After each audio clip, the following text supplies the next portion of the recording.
তাহলে কি আমি কি আপনাকে জোর করবো? আপনার চেহারা মধ্যে রূপ আছে, তাহলে কি আপনি এই যে শুনেন শুনেন শুনেন, আপনার ফোন এটা, এই যে ফোনটা কার ভাই, এই কার ভিডিও কিন্তু হইছে না, আপনি চেহারা দেখাবেন না? তাহলে কি আমি ওরা আসবে, এই যে ওরা কিন্তু আইতেছে, আপনি চেহারা দেখাবেন? আমি একটা কথা বলি, আপনি আমার ফাও ধরে লাগতো না ভাই, আপনি চেহারাটা দেখাতে হবে, দয়া করে আপনি চেহারাটা আমাকে দেখাতে হবে, আমি আপনার ভাই না। দর্শক, এতক্ষণ পর্যন্ত যে ভিডিওটি আপনারা দেখছিলেন এটি হচ্ছে নেত্রকোনা দুর্গাপুরের একটি ভিডিও। আওয়ামী এবং বিএনপির কিছু কথিত সন্ত্রাসী তারা একজন আলেম এবং তার স্ত্রীকে ঘরের মধ্যে এভাবে হেনস্থা করেছে। এক পর্যায়ে এই আলেম এবং মাদ্রাসা পরিচালকের স্ত্রীর চেহারা সে দেখেই ছেড়েছে। বাকি ভিডিওটা আমি আপনাদেরকে দেওয়ার মতো সাহস পাই নাই।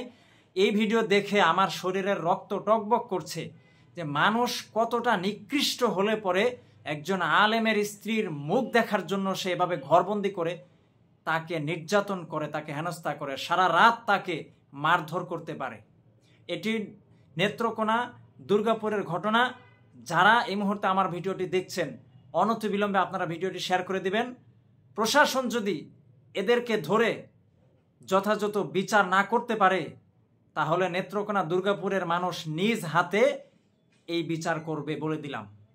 এখনো সময় আছে, শুনেছি 24 ঘন্টার সময় দেয়া হয়েছে আসামিদেরকে গ্রেফতার করার জন্য।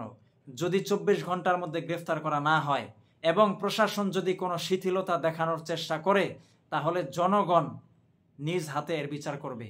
তখন আপনারা এটা মব বলবেন বা কি বলবেন সেটা আপনাদের ব্যাপার।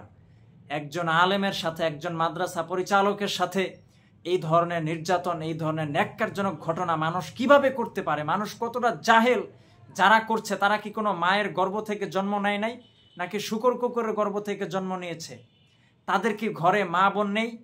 অন্যের স্ত্রীর মুখ দেখার জন্য এই ধরনের আচরণ করতে পারে?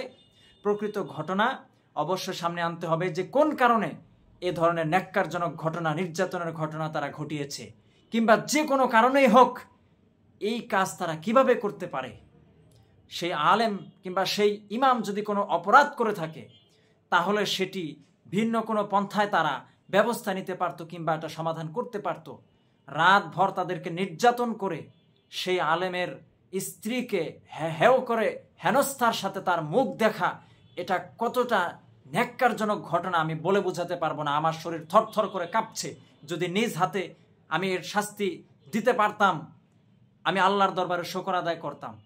কিন্তু এদেশে আইন আছে, প্রশাসন আছে, আমরা এখনো বিশ্বাস করি।